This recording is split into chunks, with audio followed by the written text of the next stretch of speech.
أخفق مانشستر سيتي في العودة إلى سكة الانتصارات من جديد بعد تعادله المثير مع ضيفه توتنهام ب3 أهداف لمثلها، وذلك في قمة الجولة 14 من الدوري الإنجليزي الممتاز. ملعب الاتحاد سيبقى شاهدا على واحدة من أقوى مباريات الموسم. مانشستر سيتي بهدافه ايرلينغ هالاند يستضيف توتنهام بقيادة نجمه سون في موقعة تعد بالكثير بين المدربين جوزيف غوارديولا وبوستيكوغلو. قمة السيتيزنز وسبيرز ظهر في بدايتها محرك الوسط رودري الذي تكفل بشحن زملائه للدخول بقوة، لكن المبادرة كانت من جانب الضيوف. 6 دقائق فقط كانت كافية ليمنح القائد سون الأفضلية لفريقه بعدما شق طريقه نحو المرمى من وسط الميدان. فرحة الفريق اللندني لم تدم طويلا، لأن النجم الكوري الجنوبي عادل النتيجة للسيتي بالخطأ في مرمى فريقه، معيدا المواجهة إلى نقطة البداية، وهنا تحولت الفرحة إلى حسرة. ظهر بعدها هداف البريمير ليج، لكنه بطريقة غريبة ضيع فرصة لإضافة الثاني. توتنهام لم يتوقف، حاول مجددا أن يثبت أنه جاء من أجل الفوز، لكن المدافع روبن دياش كان بالمرصاد. طريقته المفضلة صوب كرة قوية وكان قريبا جدا من هز الشباك. ما عجز عنه هالاند ودوكو جسده في الفودن مترجما 4 تمريرات قصيرة إلى هدف ثان أعلن به الأفراح في المدرجات. السيتي كاد يعمق الفارق، لكن هالاند وعلى غير العادة صوب كرة خارج الإطار. بوستيكوغلو حافظ على هدوئه مع بداية الفصل الثاني، وهالاند بدا تائها أمام المرمى. الأرجنتيني لو سيلسو عاقب أصحاب الأرض على الفرص الضائعة موقعا هدف التعادل. هالاند لم يسجل، لكنه تقمص دور الممرر مانحا غريليتش كرة بينية وضعها الدولي الإنجليزي مباشرة في الشباك. وفي وقت ظن الجميع أن السيتي عاد إلى سكة الانتصارات، كولوسيفسكي كان له رأي آخر بعدما سجل هدف الثالث. حامل اللقب أخفق في الفوز للمباراة الثالثة على التوالي، بينما حقق توتنهام أول نقطة بعد 3 هزائم متتالية. بدوره حقق ليفربول انتصارا مثيرا وصعبا على ضيفه فولام ب4 أهداف ل3. ومن ركلة حرة افتتح ألكسندر أرنولد النتيجة عند الدقيقة 20 بمساعدة من الحارس لين، لكن هاري ويلسون عادل النتيجة لفولام في الدقيقة 25. وفي الدقيقة 39 وقع أليكسيس ماكاليستر الهدف الثاني لليفربول، لكن كيني تيتي عادل النتيجة في آخر أنفاس الشوط الأول قبل أن يوقع زميله دي كوردوفا ريد الهدف الثالث في الدقيقة 80. وفي الدقيقة 87 تمكن واتارو إندو من تعديل النتيجة ليسجل زميله ألكسندر أرنولد الهدف الرابع في الدقيقة 88، مانحا فريقه انتصارا ثمينا وسط فرحة عارمة بملعب أنفيلد. وفي مباراة أخرى فاز تشيلسي على ضيفه برايتون ب3 أهداف ل2. إنزو فرنانديز أحرز الهدف الأول لتشيلسي في الدقيقة 17، ثم أضاف ليفي كولويل الهدف الثاني لفريقه في الدقيقة 21.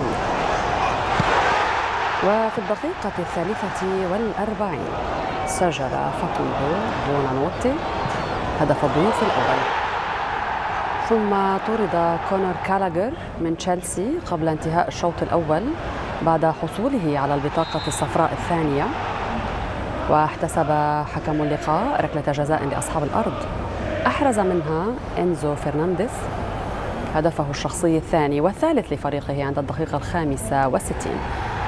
وقبل نهاية المباراة وتحديدا عند الدقيقة 2 من الوقت المحتسب بديلا عن الضائع أضاف جواو بيدرو الهدف الثاني لبرايتون. وفرض أستون فيلا التعادل بهدفين لمثلهما على مضيفه بورموث. أنطوان سيمينيو وضع بورموث في المقدمة عند الدقيقة 10 قبل أن يعادل ليون بيلي النتيجة لأستون فيلا في الدقيقة 20. واستعاد بورنموث تقدمه عبر دومينيك سولانكي عند الدقيقة 52 قبل أن يخطف أولي واتكنز التعادل لأستون فيلا في آخر أنفاس المباراة. وفي لقاء آخر تعادل ويست هام يونايتد مع ضيف كريستال بالاس بهدف لمثله. محمد قدوس افتتح تسجيل ويست هام عند الدقيقة 13 فيما أدرك أوتسون إدوارد التعادل لكريستال بالاس في الدقيقة 53. حسم برشلونة قمة الجولة 15 من الدوري الإسباني بالفوز على ضيف أتلتيكو مدريد بهدف دون مقابل، لينجح حامل اللقب في الانفراد بالمركز الثالث في ترتيب الليغا. قمة الجولة 15 من الليغا قد تغير الكثير للبارسا أو للأتليتي. الفريقان يحتلان المركز الثالث بنفس عدد النقاط، والسعي حثيث لفض هذه الشراكة. الثواني الأولى من المواجهة كادت تحمل الجديد للبارسا، إلا أن رافينيا واصل ممارسة هوايته في إضاعة الفرص ليأتي دور زميله روبرت ليفاندوفسكي، إلا أن كل المحاولات لم تأتي بما يشتهيه مشجع البلوغرانا إلا في الدقيقة 27 حين عرف البرتغالي جواو فيليكس الطريق نحو الشباك فريقه السابق ليفتتح النتيجة بكرة جميلة مطلقا العنان لفرحة جماهيرية كبيرة مشاركا فيها كذلك أمام رفاق الأمس. ومع اقتراب الشوط من نهايته كاد فيليكس يعيد الكرة لولا تواجد يان أوبلاك في المكان المناسب ليبقي النتيجة على ما هي عليه.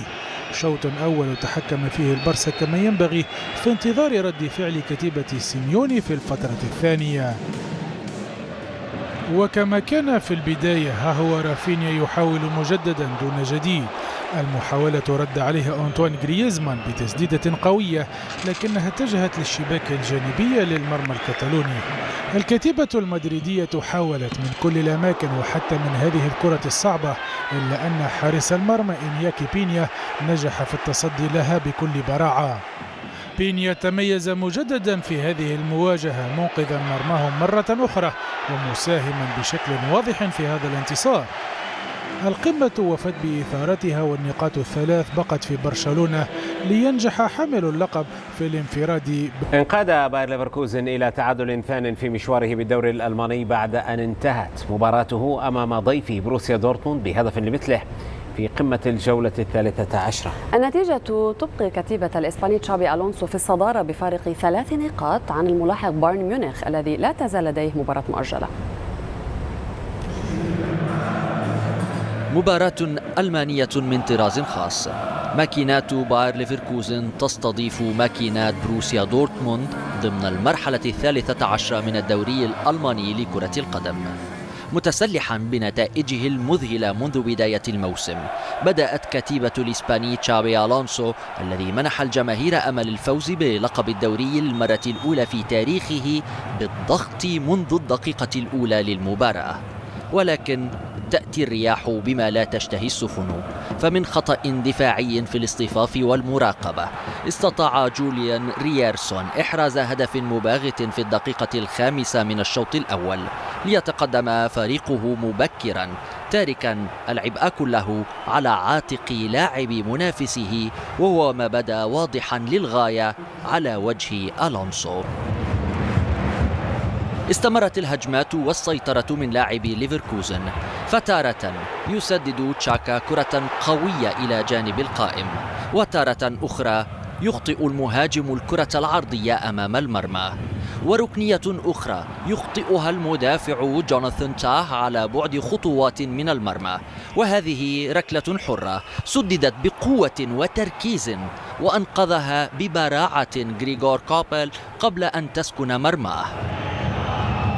استمر الشوط الثاني على نفس المنوال حتى الدقيقة 79 حين استطاع النيجيري هداف فريق ليفركوزن فيكتور بونيفيس إحراز هدف التعادل لفريقه بعد اختراق من الرواق الأيسر وتمريرة بينية فعرضية فهدف في الشباك الصفراوية.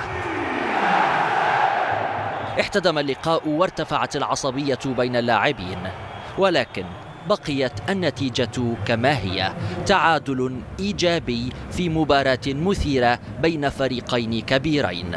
عزز باريس سان جيرمان موقعه في صدارة الدوري الفرنسي بعد فوزه على مستضيفه لوهافر بهدفين دون رد لحساب الجولة 14 من الليغا، ليرفع فريق العاصمة الفرنسية رصيده إلى 33 نقطة متقدما بفارق 4 نقاط عن ملاحقه المباشر نيس.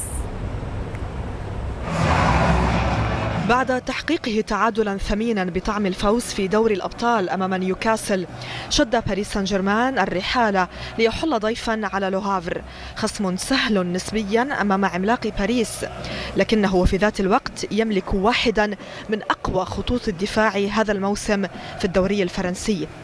المواجهة انطلقت على ملعب لوسيان ولم تمر سوى 10 دقائق حتى شهدت المباراة طرد حامي عرين بي اس جي جان لويجي دوناروما الذي حاول التصدي لهجمة خوسيه كاسيمير بتدخل عنيف. دوناروما غادر وحل محله الإسباني أرناو تناس، وفي الدقيقة 20 وبعد تمريرة من عثمان ديمبلي كان كيليان مبابي على مقربة من تسجيل الهدف الأول لولا تصدي الحارس آرثر ديسماس. وبعد 3 دقائق تكرر السيناريو، تمريرة أخرى من ديمبلي نحو مبابي الذي عوض فرصته الضائعة هذه المرة ليعلن عن تقدم الضيوف بهدف دون مقابل. فريق المدرب لويس إنريكي واصل محاولاته لمضاعفة النتيجة، فرص باريسية خطرة هددت مرمى أصحاب الأرض أكثر من مرة لكن دون جدوى. وفي الدقيقة 32 سجل مبابي هدفا ثانيا في مرمى لوهافر ألغي للتسلل، لينتهي الشوط الأول بتقدم الضيوف بهدف دون مقابل. الشوط الثاني شهد صحوة كبيرة من جانب أصحاب الأرض، فرص بالجملة هددت مرمى الضيوف لكنها اصطدمت ببسالة الحارس البديل لباريس سان جيرمان تناس الذي كان تألقه عنوانا عريضا للشوط الثاني، ولولا تصديه لفرص أصحاب الأرض المتعددة لربما انقلبت النتيجة. عثمان ديمبلي بدوره حاول أكثر من مرة تسجيل هدف ثان لفريقه لكن الحظ واصل معاندته.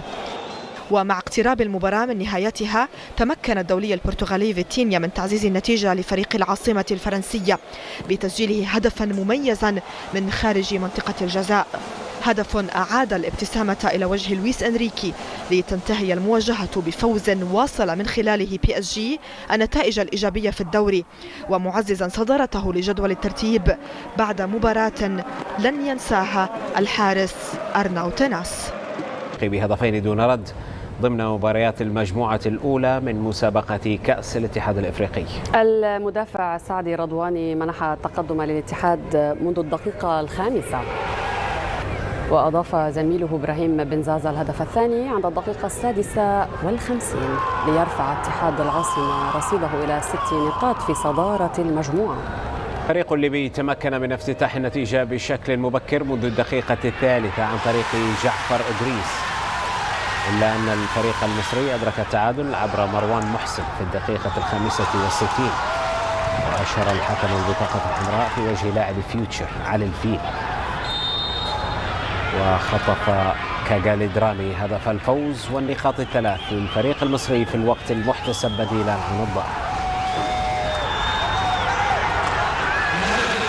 هذا وانفرد الزمالك بصدارة المجموعة الثانية بتغلبه على سوار الغيني ب4 أهداف دون رد.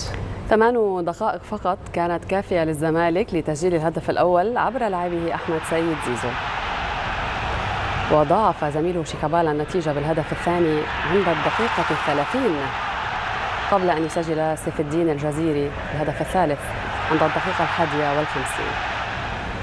وازدادت متاعب سوار بخروج لاعبه أبو بكر يطارة مطرودا بالبطاقة الحمراء عند الدقيقة 72 ليستغل الزمالك النقص العددي ويضيف الهدف الرابع عبر لاعبه إبراهيم انداي عند الدقيقة 75. ضمن المجموعة الثانية أيضا سجل فريق أبو سليم الليبي انتصاره الأول بعد فوزه على ضيفه ساغرادا إسبيرانسا الأنغولي بهدف دون رد. هدف المباراة الوحيد حمل توقيع عبد المنعم عليان عند الدقيقة 88، مانحا بذلك فريقه نقاطه الثلاث الأولى ضمن منافسات المجموعة.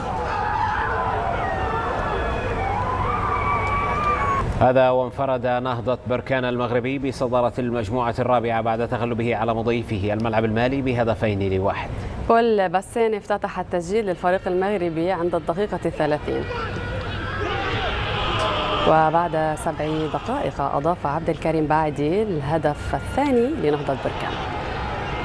وقلص مامادو تراوري الفارق للملعب المالي بهدف عند الدقيقة 71 من دون أن يجنب فريقه الخسارة.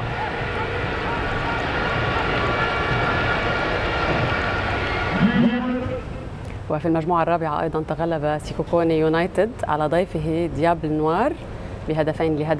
ألفيس نجاكوسو افتتح تسجيل الضيوف في الدقيقة 27. ومع الدقيقة 30 عدل كامولي سيتول النتيجة للضيوف